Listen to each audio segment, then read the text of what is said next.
তৃণমূল ছাড়লেন মুর্শিদাবাদের জলঙ্গি বিধানসভা কেন্দ্রের বিদায়ী বিধায়ক আব্দুর রাজ্জাক। তাকে এবার টিকিট দেয়নি তৃণমূল, তা নিয়ে আগেই ক্ষোভ উগরে দিয়েছিলেন রাজ্জাক।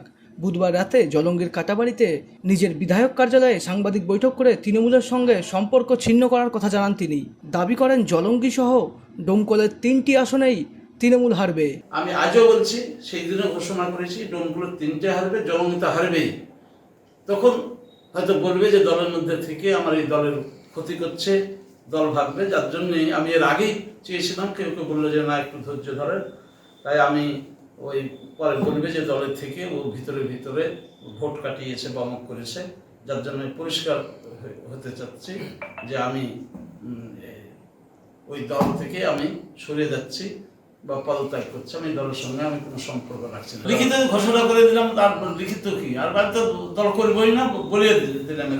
আর কি আছে যে ও বিবেচনা করবে না, তোমাকে পদত্যাগ করতে না মুখ তা বললেও আমি শুনবো না। আমি তো একবার সম্পর্ক ছেদ করে দিচ্ছি দলের সঙ্গে। শ্রমিক ঘোষণা কথাই আমার সাগর এই জলঙ্গিতে যত ব্যবধানে হারবে আমাদের প্রার্থী, তার থেকে বেশি এতে হারবে। আজকেও আপনাদের সামনে বলে দেব, আর যদি না হয় তাহলে জানবেন যে আপনার রাজনৈতিক দূরদর্শিতা নাই, আপনি মাঠে লেকচার দিয়ে এটা প্রমাণ। সেই দিন এর দিনও বলে দিচ্ছি, এখনো বলছি। না না, জলঙ্গি, শ্রমিক হোসেন, তারপর ডোমকলু 3টে। সম্প্রতি জলঙ্গি সভা থেকে নাম না করে রাজ্জাককে তোপ দেখেছিলেন দলের সর্বভারতীয় সাধারণ সম্পাদক অভিষেক বন্দ্যোপাধ্যায়। সেদিন কি বলেছিলেন অভিষেক বন্দ্যোপাধ্যায়? আব্দুর রাজ্জাক জিতে পরবর্তীকালে 21-এ তৃণমূলের হয়ে দাঁড়িয়ে তিনি লড়াই করেছিলেন। আমাদের কাছে কিছু তথ্য, কিছু অভিযোগ এলে আমরা দলীয় স্তরে ব্যবস্থা নিই।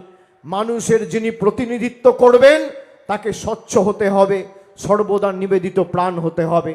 তাই এবার বাবরের মতো ঝকঝকে তরুণ যুবককে প্রার্থী করেছে তৃণমূল কংগ্রেস। এদিন এ নিয়ে মুখ খুললেন আব্দুর রাজ্জাক।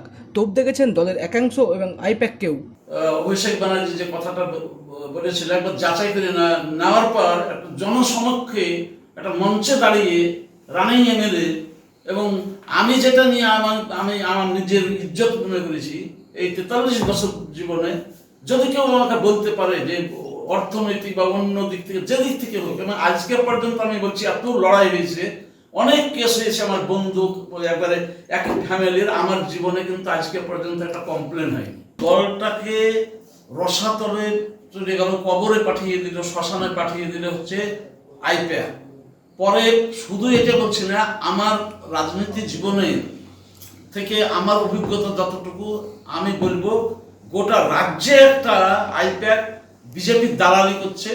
পরে কিন্তু আমাদের দলও একদিন বিবৃতি দিবে। মানে আমি তো আজকে ত্যাগ করছি, কিন্তু আমার যে দলে ছিলাম সে দল কিন্তু সেটাও স্বীকার করবে যে আইপ্যাকই সর্বনাশ করেছে।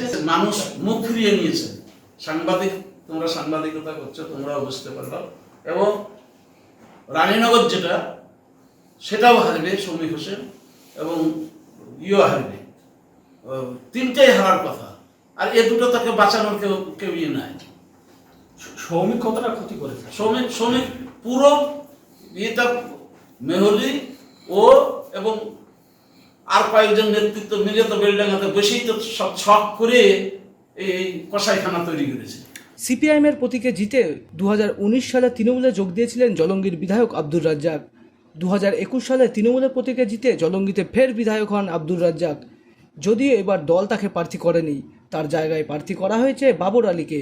এখন দেখার ভোটের আগে বিধায়কের দল ছাড়াই ভোটের ফলে কতটা প্রভাব পড়ে। Bureau report, Madhyabanga news.